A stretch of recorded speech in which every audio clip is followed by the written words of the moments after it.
Good evening, everyone. Welcome back to Genealogy by Paula Earhart. This is Paula Earhart. I have another lesson for you, and yes, a couple of these are basic lessons for the beginner, someone who is wanting to do this but doesn't know where to start, or someone who's started to do it but not sure they're doing it right. I wanted to share a couple of tips and tricks with you. This website, FamilySearch.org, is a free website. That's very rare in the genealogy world. And you do not need to be a member of the Church of Jesus Christ of Latter-day Saints in order to create an account. So feel free to do so. This website, in addition to having one big family tree, there are historical records by the millions on this website. This is a picture of part of my family tree, quite a ways back. You can view it landscape, you can view it portrait. It will, see, just changes everything. Looks kind of cool. I like the fan chart. I think that's really a cool view of the family. So anyways, there's these little things. But what I really wanted to show you tonight was here under search, everybody just clicks the word search. And they go to records or images or search family trees or genealogies. But please take the family tree and the genealogies as hints. The universal tree here is riddled with errors, mistakes, problems. So we professionals look at it as like little clues to prove or disprove. So keep that in mind.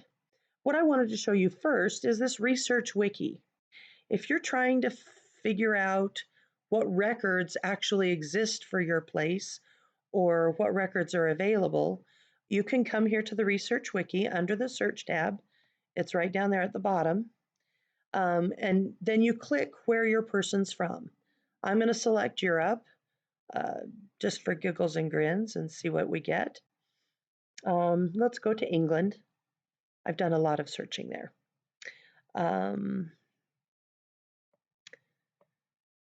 Say you want to search in Westmoreland. It's a little county in the northern part of England, used to be Cumbria. Here it is in red. And this page tells me all about Westmoreland genealogy. It tells me what is available, when, for United States counties, it tells you when they came into existence. This one doesn't have very much, but a lot of them have really a lot of information on them. And so I can click here and I can go to any one of these links, anything in blue. And see, I've done this one. All this red is what I've looked at. So let's go to civil registration. That's something that's basic for England after 1837. And this tells you all about it for that county. And it tells you where you can find them, where you can look at them, and ordering a certificate online. So it really helps you know where you need to go and what's available for that area. You can do it for anywhere. They've just there's done a really great job with this research wiki and in making it, and it's kept up to date. They're constantly updating the website. Down here at the bottom, this one was updated February 7th, 2021. So that's not even a month ago. So they do keep these up to date, and there's new information and new documents coming out all the time. So the other place I wanted to show you is under the search tab as well, and it's this catalog. The catalog used to be, when I began doing genealogy, there was an actual card catalog in the Family History Center where I was. And shortly after that, within a year, they got rid of the card catalog and it came on disc. Those those great big floppy disks for the computers. Anyways, you enter in here. I like to do places because it's just, you can do authors if you know of a book you're looking for or title of a collection you want to look at. You can do keywords if you're not sure. I'm going to go to Kendall Westmoreland just because I've done this before and I know what's there. But see, these are the choices, and that's not very many. There are some. If let's go back. Let's do a different one. Let's try Pennsylvania. Okay, we select and then we click search. Now this is going to show me anything, everything that's online, everything that's in microfilm, and everything that is in book form at the Family History Library, or now Family Search Center in Salt Lake City. The microfilms and microfiche you can get at a Family History Center, which is local. And some of the films you can look at here online. Some of them you have to go to a Family Search Center.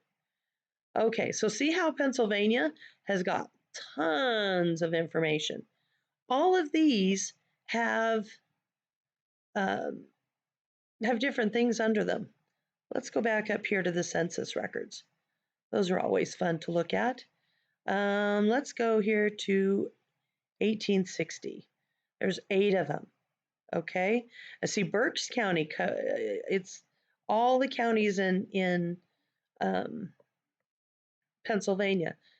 Just non-population schedules, the mortality schedule. There's the federal census, the population. So that's typically what people look at when they're searching for an ancestor in there. So, and you come here to this and it tells you, and it gives you these, and see the little camera over here on this side? That tells you that you can look at those here online, at home in your slippers, at your home computer. If there's a little key on top of that camera, then you need to go to a little family search center. And there are thousands of them all over the world, generally in one of the chapels of the Church of Jesus Christ of Latter-day Saints. But they don't charge you, and they're more than willing to let you come in and look at the records as you need to. I would call to make sure that their hours are, right now I don't think they have any hours because of COVID, but generally I would call before I come to make sure that they're going to be open. Okay, and so you can search any one of those.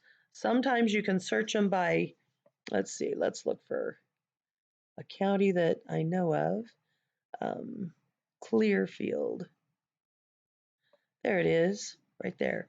So if we click that camera, it opens it up into a film viewer. Now this is going the long way about it. You could actually do a search for this.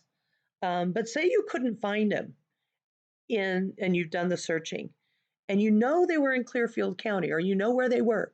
This would be a way to look to see if maybe their name was misread, and so it was spelled wrong, and so it was indexed wrong. This is a way to get to the actual documents and be able to look at them. So this will actually show you the old. So, they're in handwriting. So it's totally normal for them to maybe have been misindexed, misread. I mean, we're all human, nobody's perfect, but indexers do try their best to make sure that these things are correct.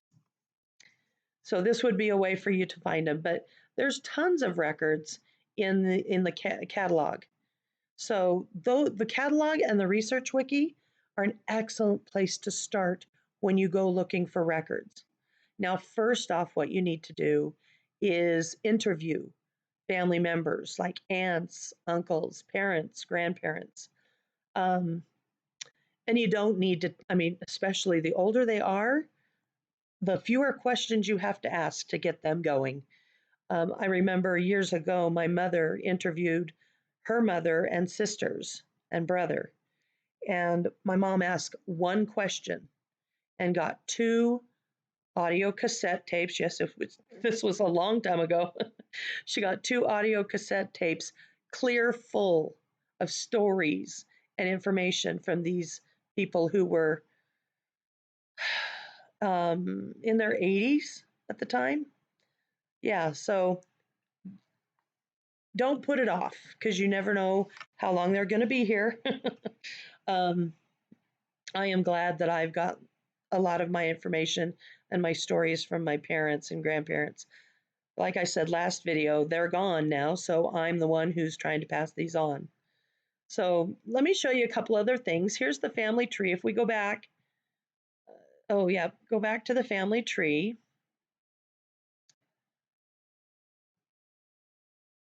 It will automatically start with you.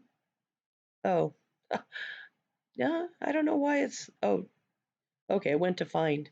I don't need to find them. They're already there. Okay, so it automatically will pull up the last person that you looked at. Okay, so let's go back to, let's look at this Johannes Boschweiler.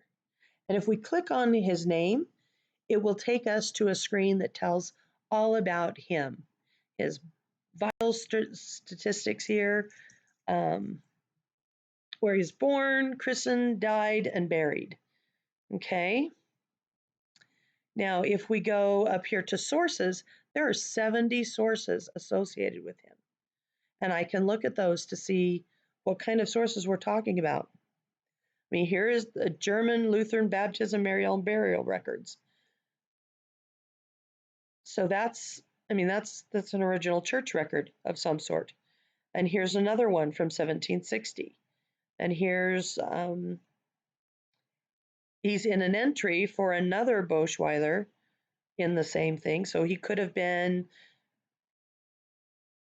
I don't know, they're about the same time, 1785 and 1785. There's a few of them there. So without looking at them, I'd have to look at them and see. If you click onto it, it tells you a little bit about it. So the event was a baptism. So he's the father. That's why he's named in there. So the sources give you lots of information, and you can then just click the X right over here to collapse it back down and go on to looking at other records. But thank you to my cousin who has done all of this work. I've been working on another line in the family. But then there's collaborations, and these are notes or discussions that have occurred about these people. Unfortunately, there's no memories. He lived from 1760 to 1807, so I don't know of anybody who's got any pictures or any documents or stories about him. The documents, maybe those christening records should be up, pictures should be uploaded, but that's once they're sourced. You want to have your source citation on the front of your picture of your document so that it tells people where you got it, and they can find it if they need to. So let's go back to the timeline. And this just gives a timeline for his life. Tells when he, like the death of his parent, birth of a child, his marriage. Looks like he got married and had twins right before they got married. And then he got married again to a different woman. So it looks like the first one, yeah, death of spouse. So, yeah, he had a little bit of a hard life, it looks like. Anyways, the details tells you his connections with his family. If you scroll down to the bottom, here's his spouse and children over here. See, he's got two spouses, Anna Stivdatter and Magdalena Snyder. And his parents are over here with his siblings. And if you scroll down, his children are right there. So I think he's got children there. Yes, see, he had 3 children with his first wife. And so this is FamilySearch. It is very useful. these genealogies and the um, the trees are really good to get hints for, um, especially if there's not a lot of sources on that person that you're looking at.